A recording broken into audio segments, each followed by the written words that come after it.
తెలుగు రాష్ట్రాల్లో ప్రతిరోజు 3 పూట్ల అన్నం తింటేనే గాని తిన్నట్లు ఉండదు దాదాపు చాలా మందికి.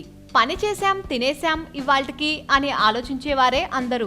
అసలు మనం ఏం తింటున్నాం, తింటున్న తిండి వల్ల మనకి మంచి జరుగుతుందా చెడు జరుగుతుందా అని ఆలోచిస్తున్నారా? ప్రతి విషయంలో జాగ్రత్త తీసుకునే మనం తిండి విషయంలో జాగ్రత్త ఎందుకు తీసుకోరు? మీరు కొనే రైస్ లో ఎంత విషతుల్యమైన పౌడర్లు కలుపుతున్నారో ఆలోచించారా? ఎప్పుడైనా అడిగారా? బియ్యంలో పురుగు పట్టకుండా చాలా డేంజరస్ పౌడర్లు వాడతారు అంటే నమ్మబుద్ధి కావట్లేదా?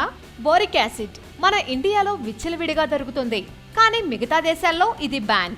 దీనివల్ల మూత్రపిండ వ్యాధులు ఇంకా సంతానోత్పత్తిని ప్రభావితం చేయడమే కాకుండా పుట్టబోయే బిడ్డలకు కూడా హాని కలుగుతుంది.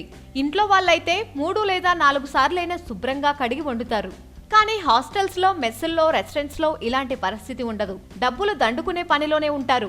మీ ఆరోగ్యం గురించి వారికెందుకు? జాగ్రత్త వహించండి. కోరి వ్యాధులను తెచ్చుకోకండి.